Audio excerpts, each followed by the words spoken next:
हर्षवर्धन जी, मैं आपको लेके आना चाहूँगा इस चर्चा में। सर, पंकज जी के मुताबिक सरकार बन रही है कांग्रेस की। पंकज जी के मुताबिक बहुत आसान चीज़ें हो चुकी हैं इस चुनाव में, कम से कम कांग्रेस पार्टी के लिए। आपको क्या लगता है, क्या भारतीय जनता पार्टी ये अपनी जमे जमाई 5 साल की सत्ता को लूज कर रही है, 4.5 साल की सत्ता को? हाँ, देखिए सुमित जी, मैं तो भविष्यवक्ता हूँ नहीं कि सीधे बता दूं किसकी सरकार बन रही है। एक तो एक मुझे लगता है पंकज जी शायद खड़गे जी का बयान सुन ही नहीं पाए, क्योंकि उन्होंने कन्नड़ में बोला जी। वो हिंदी वाला मसला नहीं था। खड़गे जी की हिंदी या उनको बोलने थे, पंकज जी शायद बिना बयान सुने प्रतिक्रिया दे गए, ऐसा मुझे ध्यान में आता है। अगर उनको ठीक है तो मुझे ठीक कर देंगे। दूसरा ये कि कर्नाटक एक ऐसा राज्य है जो भारतीय जनता पार्टी और कांग्रेस दोनों के लिए बहुत संकट का राज्य है। संकट का राज्य क्यों है? संकट का राज्य है कि बहुत क्लियर कट वहां डिवीजन है। लिंगायत, वोक्कलिगा, ओबीसी और जो सिद्धारमैया जी का अपना समुदाय है उसको लेकर बहुत साफ साफ विभाजन है वहां।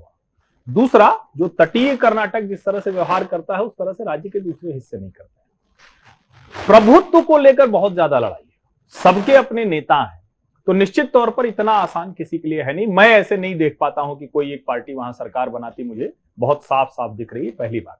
दूसरी बात यह है कि कांग्रेस पार्टी के लिए सबसे बड़ा संकट यह है कि कांग्रेस पार्टी अभी भी जो कहते हैं ना कि फैसला ले लिया, निर्णय ले लिया, अगर लगता है कि डीके शिव कुमार बड़े नेता है तो उनको कमान सौंप दी, वो नहीं सौंपा है।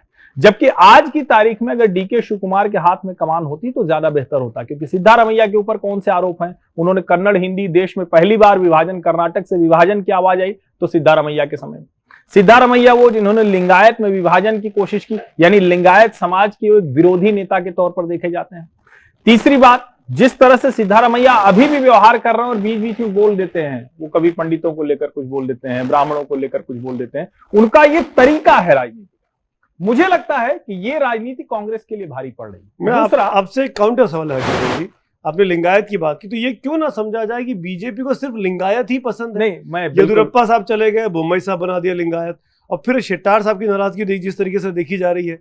मैं ये कुल मिलाकर जानना चाहता हूँ कि बीजेपी ने भी तो वोकालिंगा के लिए या कुर्बाओं के लिए या दलितों के लिए क्या किया, क्यों नहीं उनको इंपॉर्टेंट पोजीशन सौंपी गई? मुझे लगता है ये सबसे महत्वपूर्ण सवाल है।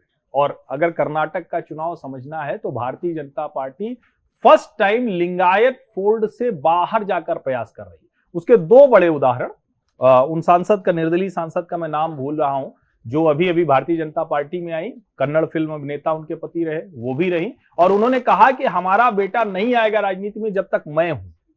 वो वोक्कलिगा समाज से आती है, बड़ी नेता है, वो ये कहकर आई कि हम मोदी जी की नीतियों में आस्था व्यक्त करते हैं। चाहे आप इसको जिस एंगल से देखें, लेकिन 4% मुसलमान आरक्षण को निकाल कर 2-2% लिंगायत और वोक्कलिगा में बांटना, यह भी एक बड़ी कोशिश थी।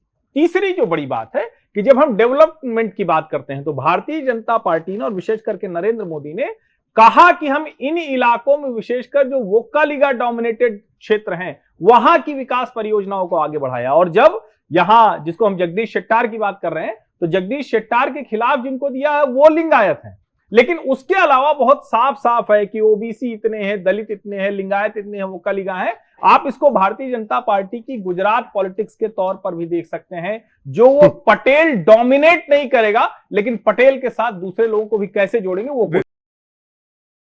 मन से उजाला कर चले, मन से उजाला कर चले, एक अमर उजाला कर चले, उजाला कर चले।